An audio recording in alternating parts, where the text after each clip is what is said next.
Hi friends, welcome back to my channel. അപ്പോൾ ഇന്ന് നമ്മൾ എന്ത് റെസിപ്പി ചെയ്യണം എന്ന് ഞാൻ ആലോചിച്ചുകൊണ്ടിരുന്നപ്പോഴാണ് ഓർത്തത്, നമ്മൾ വെജിറ്റേറിയൻസിനെയും അങ്ങനെ മറക്കാൻ പാടില്ലല്ലോ. മാത്രമല്ല, നമ്മൾ നോൺ വെജ് കഴിക്കുന്ന ആൾക്കാരാണെങ്കിൽ പോലും ദിവസം നോൺ വെജ് ഐറ്റംസ് ഇങ്ങനെ കഴിച്ചുകൊണ്ടിരിക്കാൻ പറ്റില്ലല്ലോ.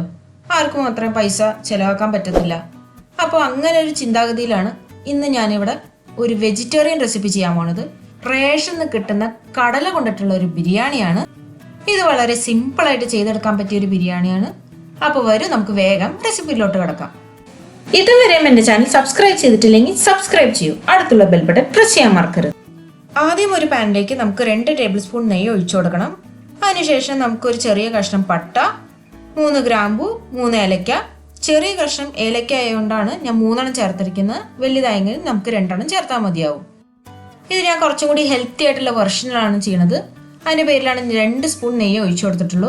നിങ്ങൾക്ക് വേണമെങ്കിൽ റിഫൈൻഡ് ഓയിൽ മാത്രമായിട്ട് ചെയ്യാം, അല്ലെങ്കിൽ പകുതി നെയ്യ് പകുതി എണ്ണ അങ്ങനെയും ചെയ്യാം.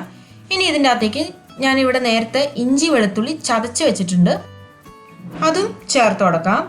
ഒരു ചെറിയ കഷ്ണം ഇഞ്ചി, ഒരു 4 വെളുത്തുള്ളി, ഇതും കൂടി ചേർത്ത് കൊടുത്തതിന് ശേഷം ഇതിൻ്റെ പച്ച വാസന ഒന്ന് മാറി വന്നോട്ടെ. ഞാനിവിടെ ചതച്ച് ഇഞ്ചി വെളുത്തുള്ളി എടുത്തേക്കണം, നിങ്ങൾക്ക് വേണമെങ്കിൽ പേസ്റ്റ് രൂപത്തിലായാലും എടുക്കാം കേട്ടോ. ഇനി ഇതിൻ്റെ അകത്തേക്ക് ഞാൻ 2 പച്ചമുളകാണ് ചേർത്ത് കൊടുക്കുന്നത്. പച്ചമുളകിൻ്റെ അളവ് നിങ്ങൾക്ക് വേണമെങ്കിൽ കൂട്ടുക കുറയ്ക്കുകയോ ചെയ്യാം. ഇനി ഇതെല്ലാം കൂടി ഒന്ന് വഴന്ന് വന്നോട്ടെ. ഇനി അടുത്തതായിട്ട് ഞാനിവിടെ ഒരു സവാള അരിഞ്ഞു വെച്ചിട്ടുണ്ട്, അത് നമുക്ക് ചേർത്ത് കൊടുക്കാം. ഈ സവാളയുടെ കൂടെ തന്നെ ഞാൻ കുറച്ച് ഉപ്പും കൂടി ചേർത്ത് കൊടുക്കുന്നുണ്ട്. എന്നാൽ പിന്നെ ഇത് പെട്ടെന്നൊന്ന് വഴന്ന് വന്നോളും. ഇനിയിപ്പോൾ ഇത് നന്നായിട്ടൊന്ന് നമുക്ക് വഴറ്റി ഇതിൻ്റെ പച്ചമണം ഒന്ന് മാറി വന്നോട്ടെ. ഇപ്പോൾ നോക്കിക്കോളൂ, നമ്മുടെ സവാളയൊക്കെ ഒന്ന് വഴന്നു വന്നിട്ടുണ്ട്. ഇനി ഇതിൻ്റെ അകത്തേക്ക് നമുക്ക് ഒരു ചെറിയ തക്കാളി ചേർത്ത് കൊടുത്താൽ മതിയാവും. തക്കാളിയും ചേർത്തതിന് ശേഷം ഞാൻ ജസ്റ്റ് ഒന്ന് വഴറ്റിയെടുത്തിട്ടുണ്ട്. ഇനി ഇതിൻ്റെ അകത്തേക്ക് നമുക്ക് മസാലപ്പൊടികൾ ചേർത്ത് കൊടുക്കണം. അതിന് ഞാൻ ആദ്യം ഒരു 1/4 ടീസ്പൂൺ മഞ്ഞൾപ്പൊടി ചേർത്ത് കൊടുത്തിട്ടുണ്ട്. ഇനി അടുത്തിട്ട് 1 ടേബിൾ സ്പൂൺ മുളക് പൊടിയാണ്. ഇത് നമുക്ക് വേണമെങ്കിൽ പിരിയൻ മുളക് പൊടിൻ്റെ ചേർക്കാം. ഞാനിവിടെ സാധാരണ മുളക് പൊടിയാണ് യൂസ് ചെയ്തേക്കുന്നത്. അതിൻ്റെ കൂടെ തന്നെ 1 ടേബിൾ സ്പൂൺ ചിക്കൻ മസാലപ്പൊടി. ചിക്കൻ മസാലപ്പൊടി ഇല്ലെങ്കിൽ നമുക്ക് ഗരം മസാലയിലും ചേർത്ത് കൊടുത്താൽ മതി. പക്ഷേ ഈ ചിക്കൻ മസാലപ്പൊടി നമ്മൾ ചേർത്ത് കൊടുക്കുമ്പോൾ ഇതിനൊരു പ്രത്യേക ഒരു രുചിയായിരിക്കും. അപ്പോൾ നിങ്ങളുടെ കയ്യിൽ എന്താ ഉള്ളതെന്ന് വെച്ചാൽ അതിനനുസരിച്ച് ചേർക്കുക. പിന്നെ മിക്കവർക്കും അറിയുന്നൊരു കാര്യമായിരിക്കും, എന്നാലും ഞാൻ ജസ്റ്റ് ഒന്ന് പറയാണ്. നമ്മൾ പൊടികളൊക്കെ ചേർക്കുമ്പോൾ ഫ്ലെയിം ഏറ്റവും ലോ ഫ്ലെയിമിൽ വെക്കുക, അല്ലെങ്കിൽ പൊടികൾ പെട്ടെന്ന് കരിഞ്ഞു പോകാൻ ചാൻസ് ഉണ്ട്. അപ്പോൾ ഇനി എന്തായാലും ഇതൊന്ന് വഴന്നു വന്നോട്ടെ. ഇപ്പോൾ നോക്കിക്കോളൂ, നമ്മൾ ഇട്ടേക്കുന്ന നെയ്യെല്ലാം തെളിഞ്ഞു വന്നിട്ടുണ്ട്.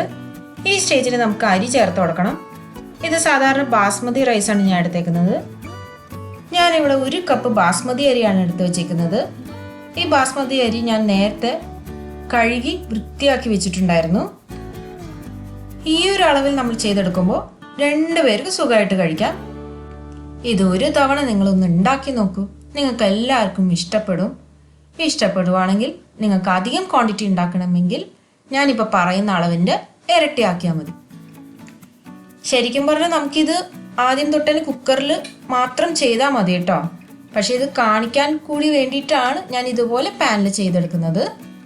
അപ്പോൾ ശരി, ഇതൊന്ന് വഴന്നു വന്നോട്ടെ. ഇപ്പോൾ നോക്കിക്കോളൂ, നമ്മൾ നേരത്തെ തയ്യാറാക്കി വെച്ചിരിക്കുന്ന കൂട്ടുണ്ടല്ലോ, അത് ഞാൻ പ്രഷർ കുക്കറിലോട്ട് മാറ്റിയിട്ടുണ്ട്. അതിൻ്റെ കൂടെ തന്നെ ഞാനിവിടെ ഒരു 1/2 കപ്പ് കടല എടുത്തിട്ടുണ്ട്.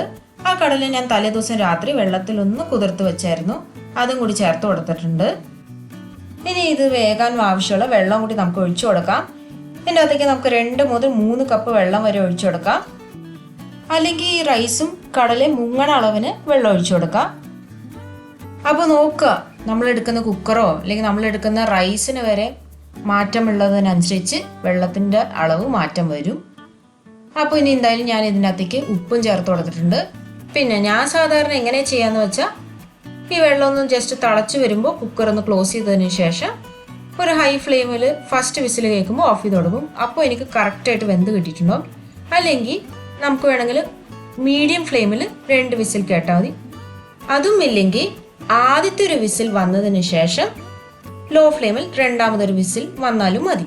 ഇപ്പോൾ എന്തായാലും വെള്ളം ഒന്ന് തിളച്ച് വന്നിട്ടുണ്ട്. ഈ സമയത്ത് നമ്മൾ അവസാനമായിട്ട് മല്ലിയില, പുതിനയില ഇത് 2ഉം കൂടി ചേർത്ത് കൊടുക്കാം. ഇനി വേറൊന്നുമില്ല, കുക്കർ അടച്ചതിന് ശേഷം നമുക്കിത് വേഗം വെക്കാം. ഇപ്പോൾ നോക്കിക്കോളൂ, നമ്മുടെ കടല ബിരിയാണി ഇവിടെ തയ്യാറായി കഴിഞ്ഞു. ഈ സ്റ്റേജിൽ നമുക്ക് വേണമെങ്കിൽ മാത്രം 1 സ്പൂൺ നെയ്യും കൂടി ഒഴിച്ചു കൊടുത്താൽ കുറച്ചും കൂടി രുചി കൂടും. പിന്നെ ഒരു കാര്യം, ഈ ഒരു റെസിപ്പി നമുക്ക് വെള്ളക്കടല ഉണ്ടല്ലോ അതിലും വേണമെങ്കിൽ ചെയ്യാം കേട്ടോ. ഇനിയിപ്പോൾ എന്തായാലും നമ്മുടെ റൈസും കടലയെല്ലാം നന്നായിട്ട് വെന്ത് കിട്ടിയിട്ടുണ്ട്. അപ്പോൾ ശരി, ഞാനിതൊരു സെർവിങ് ഡിഷിലോട്ട് മാറ്റട്ടെ കേട്ടോ. സോ മൈ ഡിയർ ഫ്രണ്ട്സ്, നമ്മുടെ കടല ബിരിയാണി ഇവിടെ തയ്യാറായി കഴിഞ്ഞു. ഞാനിവിടെ ഒരു സാലഡിൻ്റെ കൂടെ ആയിട്ട് സെർവ് ചെയ്തേക്കുന്നത്. ജസ്റ്റ് ക്യാരറ്റൊക്കെ ഇട്ട ഒരു സാലഡാണ്. അപ്പോൾ എല്ലാവരും ഇത് തീർച്ചയായിട്ടും ട്രൈ ചെയ്യുക. ഈ വീഡിയോ നിങ്ങൾക്ക് എല്ലാവർക്കും ഇഷ്ടപ്പെട്ടിട്ടുണ്ടാവുമെന്ന് ഞാൻ വിചാരിക്കും. ഇഷ്ടപ്പെട്ടിട്ടുണ്ടെങ്കിൽ ലൈക്ക് ചെയ്യൂ, ഷെയർ ചെയ്യൂ, സബ്സ്ക്രൈബ് ചെയ്യൂ. ഈ വീഡിയോ മറ്റുള്ളവർക്ക് എത്തിക്കണമെന്ന് ആഗ്രഹമുണ്ടെങ്കിൽ മറ്റുള്ളവർക്ക് ഷെയർ ചെയ്യാനും മറക്കരുത്. അപ്പോൾ നമുക്ക് അടുത്തൊരു അടിപൊളി റെസിപ്പിയുമായി കാണുന്നവരെ സൈൻ ഓഫ് ഫ്രം സ്വപ്ന.